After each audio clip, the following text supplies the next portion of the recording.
Good afternoon. The chairperson of UITP India Board, Dr. Ekrup Kaur, dignitaries on the dais, Mr. Ravi Sekhar, ED and Joint CEO of DIMS, and all the participants. Sorry for slightly preceding my speech. It was supposed to be the last speech of the day, but because of certain developments, I have broken the queue, as usually we do in public transport. The queue is always broken in public transport, even in the BRTS. I have seen in Ahmedabad. I come from Ahmedabad. I have seen your successful model in Ahmedabad. I was just thinking, sitting there, I was seeing on the screen, and I saw Dr. Kaur with a lot of buses behind her. I thought she is sitting some bus depot. I had not noticed the buses on the backdrop. Then for a moment I got confused, as usually we get confused for such a simple thing like a sustainable bus development. This smart word is very smart. In fact, last year with the UITP World Congress and Exhibition at Milano, from ASRT we had led a delegation where you also had made a presentation, many of you were there. A smart word was written all over the city, if you may recall. A smile was written there. And you go to different seminars, then you find a different definition of a smart. If you are in a college hostel, then some boy will look very smart. Other will say he is not smart at all. So this smart is very confusing. Ultimately, I concluded what is smart. A smart is something which is smart. A smart in appearance, and it should be smart in content also. Most of the time, like since last presentation was on a smart, on BRTS, in Ahmedabad, it's a very successful model, it's a very smart model, and it's right that 65 passengers cross in 30 seconds and all those things. But the space is not totally optimally utilized. There are a lot of gaps. And Ahmedabad Municipal Corporation, which runs AMTS, this Ahmedabad Municipal Transport Service, they run their buses. And since last 3 years, authorities remaining the same, Ahmedabad Municipal Corporation, they have not been able to resolve this issue, whether the BRTS lane should be given to the AMTS or not. Now they have decided. I was also in the queue. Let Gujarat ST bus should also be allowed to utilize the BRTS corridor. And this, today only, when the Municipal Commissioner, D. Thara, she was supposed to be one of the speakers here, I had a telephonic conversation with her, and she has agreed that in one of the areas, on a pilot basis, my buses will also be allowed to use BRTS corridor. Like BRTS, when you design the BRTS, you design with a particular specifications. You have certain height of the platform, width of the road. And when different road authorities, they run their buses, they are of different types. Otherwise, something which looks so simple becomes so complicated. Therefore,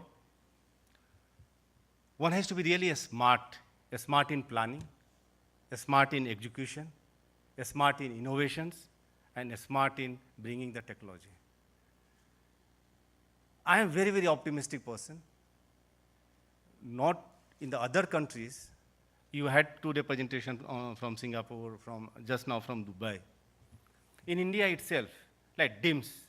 DIMS is an example, a very successful alternate model for public transport bus systems. I congratulate both UITP and DIMS for organizing this seminar today. I cherish, ASRTU cherishes its association with UITP. When we had been to Milano, Rome, and other places, we could meet a lot of international operators and authorities. ASRTU is also on the policy board of UITP. We had meeting in Montreal. And they keep, UITP continuously focuses on how to make a bus system really very, very sustainable. To give you an example, now UITP India has set up, I believe we have set up 5 groups to look into bus transport, taxi transport, metro, advocacy, and perhaps one for technology. 5. So this is very, very new initiative which has come. So now UITP will be bringing the best practices anywhere happening across the globe. And then we have successful models in India like DIMS, and that will be amalgamated together and will provide a sustainable solution for sustainable bus operations. In Ahmedabad, in the month of May, we are going to organize in collaboration with UITP for funding and financing the public transport sector. This morning, I am very happy to share with all of you, and I am not giving any fact and figures because since morning, since inauguration of the seminar, you must have been, the right word could be bombarded with a lot of data, facts, figures, graphs, tables, and so on and so forth. So without going into any of the facts and figures, public transport undoubtedly is the most preferred mode of transport. Nobody ever disputes, and even somebody if tries to dispute that, he looks very foolish. No intelligent person can ever argue, can ever debate the utility of the public transport. People are there, so people will move. People will move, so they need transport. And public transport has the capacity to carry much more passengers than any private mode of transport. So this is a well-established fact all across the globe, and there is no need for further debate on this. Perhaps what is important is the advocacy. And that is why UITP, I believe, one of the core group which has been formed on advocacy. So it's advocacy. And today's seminar, I think, will give a very clear message to make this advocacy case very, very strong. This morning, we had a meeting with the Secretary, Government of India, Ministry of Road Transport. We had 3 hours meeting. I was there since we were there. It was a 2.5 hour meeting with the Secretary. And 2 very important decisions which came. One is that Government of India is now trying to get World Bank funding to minimize losses of the STUs in the country. And that will be on incentive basis. A loss reduction target for next 3 to 5 years is to be set. And then based on that, based on the performance, and it will be very, very simple to the way power sector has been reformed in the country. In the last decade, all the inefficiencies that we talk about public transport system, especially in the government sector today, all of them were very much present into the power sector.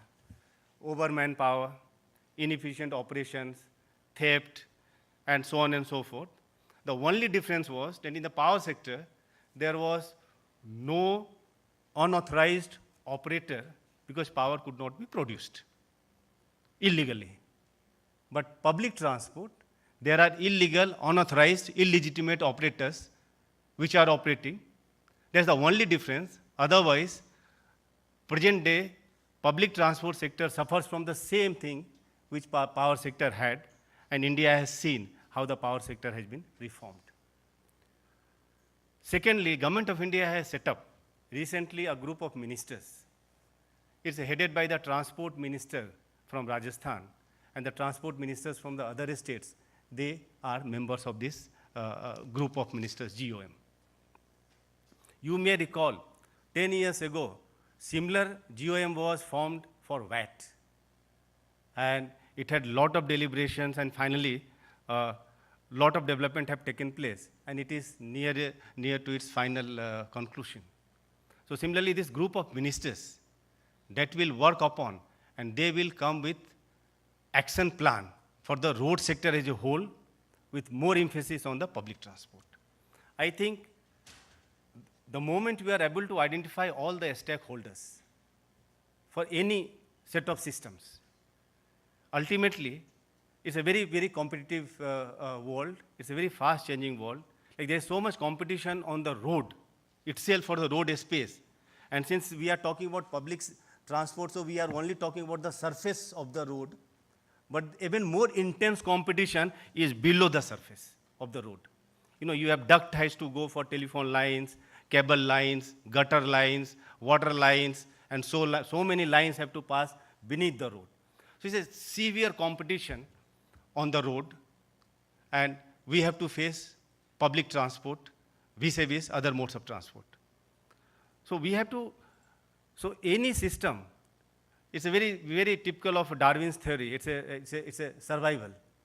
If so much of competition is there, so it's only a system which is adaptive to the changes. Only that survives. Others perish. So one has to identify all the stakeholders to make the sustainable and smart bus solutions. Stakeholders could be, number one, people who give the policy framework, that is the government and the various pressure groups. Then the operators, it could be the private or it could be public. Then basic infrastructure for that. Then operations. And finally, two very important set of stakeholders. That is one, the passengers themselves. And number two, society at large, because any movement is disturbing the ecology and environment of the system.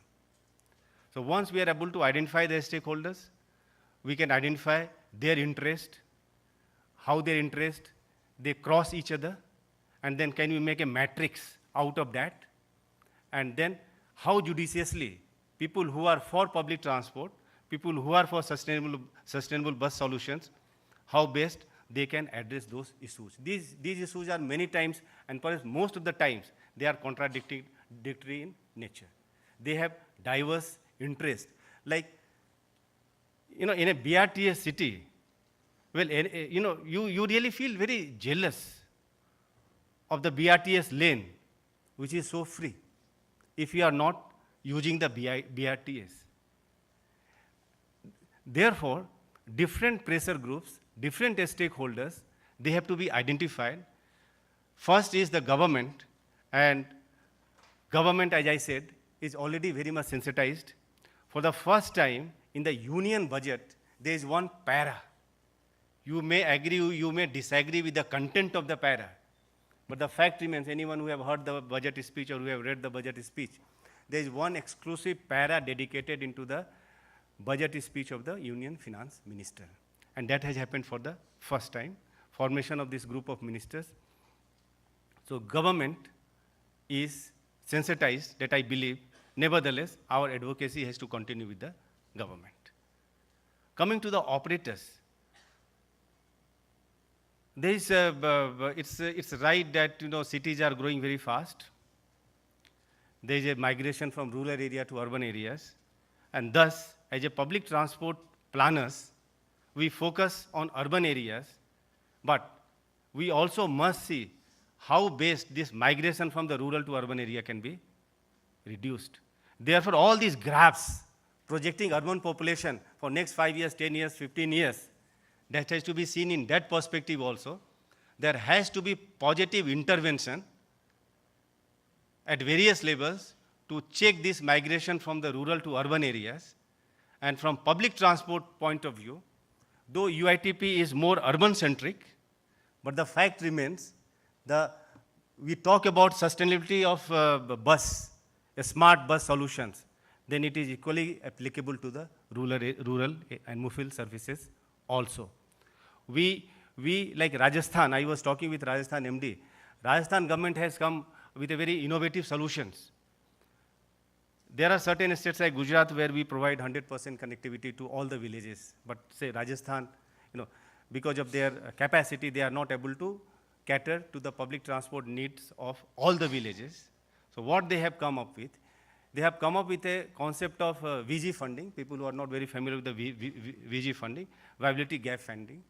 And the routes where Rajasthan Road Transport Corporation is not operating, those routes have been bid out, and instead of positive premium, certainly it is bound to have a negative premium, and that is the viability gap funding is going to match that, and that is how the rural needs is to be addressed. Thus, in such seminar, the sustainable bus solutions also mean sustainable bus solutions to the rural areas. It should not be confined and limited only to the urban areas. The problems are totally different. Urban areas, during the peak hours, you don't have any load factor issue. Buses are jam-packed, people are standing. We design buses in such a way that people don't sit, people stand, and more people can be accommodated. But in the rural areas, because the population is widely spread out, the load factor becomes very, very hindering factor for any operational efficiency. Going beyond the planning, but before that, in the urban areas, still, urban road public transport should be integral part of the urban planning. But cities like Bangalore or Delhi, there, the urban city service is not run by the local body. It's either run by the BMTC or by DTC or by DIMS. But then, we talk about, width of the road, walkways and things like that, but that's a part of the urban planning. So urban transport has to be part of the urban planning. Therefore, ideally, urban transport service must be run by the urban local bodies. If they are not competent, they should be allowed to become competent. That will give a sustainable bus solution to the cities. Now, going beyond planning, it comes about operations. And operations, whether it is by a private operator or by a state entity, ultimately it has to be efficient. It has to be, lot of jargons are there, 3I, 3S, and all those things. It should be intelligent, it should be innovative, it should be this, it should be that. But the fact remains that technology is the solution. Like this base presentation, you struggle for, you are still struggling. But then the way you are streamlining the scheduling and the duty allotment of the crew, people who really work, they know how difficult it is. But if you are doing it using the technology, it is fantastic. So technology provides the solution, both for the planning as well as to the operation part of it. Thereafter, it comes to the buses. Innovations and innovations and innovations and innovations. You go from diesel to hybrid, from truck chassis to low flow to electric buses. It's a continuous process, and let that go. Innovation somehow in India, innovations should be affordable also. Whenever I interact with the business bus manufacturers, this point I always emphasize upon them. Innovations ultimately have to get translated. Even now, there are not more than 4,000 to 5,000 these high-end buses on Indian roads, if I'm correct. Around 5,000 high-end buses are on Indian roads, against total around 8 to 10 lakh buses which are plying on the Indian roads. So we can have all these talk about big innovations, but the fact remains that all these innovations, they are going into the high-end buses only. Whether any solution has come to provide cheap buses in the range of 15 to 20 lakhs. It's the old chassis truck, and then you do the body building. So the whole innovation is also not directed towards the common citizens. It's very nice to say that we want to provide very high-end bus service to the people of the country, but then which people we are talking about? So that is also something to make sustainable. The bus sustainable system can come from the mass users, not from the selected group of users. The innovation has to be redirected where solutions could be given, where the low-end, high-quality buses can be produced. That is on the bus side of it. Finally, customer-friendly and environment-friendly. Like drivers, conductors, you know what is their qualification in the recruitment rules for the drivers? You have any idea? Huh? Fourth pass in some states. Fourth pass. Conductors are 10th pass. In some states, 7th pass. Like all the softwares which are coming, digital display, I saw at one place, they are in English. Such a simple thing, and they have very hard working hours, working for, say, in Tamil Nadu, their buses run 24 hours with 2 shifts of drivers. So you have what we say steering duty hours. So 10 hours, 12 hours, 14 hours. And then, unlike airlines, where when the crew is changed, crew is accommodated into 5-star hotels, luxury buses are there to fetch them from the airport to the hotels, and next day, after fully getting freshened, they come back for the next crew job. But we talk about sustainable bus solutions, where what is the night shelter for these drivers? Even in the private operators who operate on the long routes, the type of night shelter, the type of layover that we make available to the crew. In fact, crew is a word which is used for mostly for the airlines. We have borrowed it for public transport. Otherwise, they are drivers and conductors only. They are not crew.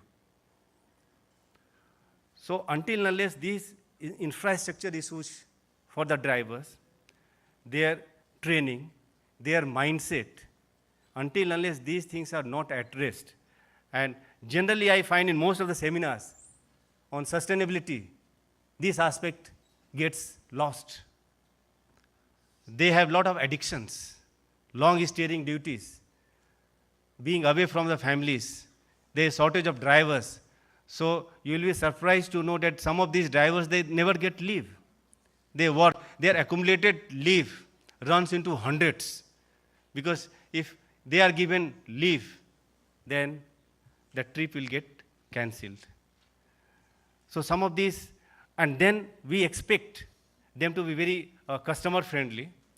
We expect them to give very high quality service. That is perhaps asking for too much.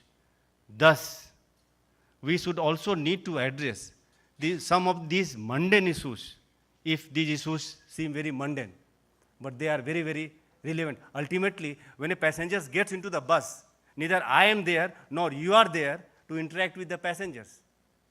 They are the people who are on the ground.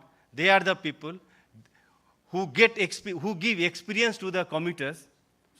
In presentation, we say the experience of the commuters, but then these are the people who give experience to the commuters.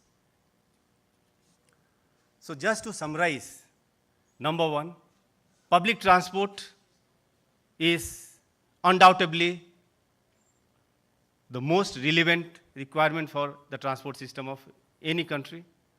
Number two, we need to identify the stakeholders, their interest, the matrix is to be formed, and then contradictions have to be removed. There is a very strong case for advocacy. Technology and innovations give solutions. Buses have to be built which can cater to the needs of all the sections of the society. There should it should not be confined only to the urban sector. It has a wide spread. It should go to the remotest part of the country. And lastly, the commuters, the drivers, conductors, and the pollution issues which affect the society at large, that should be addressed. And as I said, solutions are there. People have done it. DIMS have done it. Many of the STUs have done it. Some of the private operators have also done it. BRTS has done it. A lot have done it. So this seminar is basically synthesizing the various best practices. So this will give a great way for path ahead. And thus, I congratulate both UITP and DIMS. And I again express my happiness from ASRTU side for continued association with UITP. And we will develop more with DIMS now. I invite you to come to various parts of the country to share your experiences with other STUs. With all these words, I express success for the seminar. Thank you so much.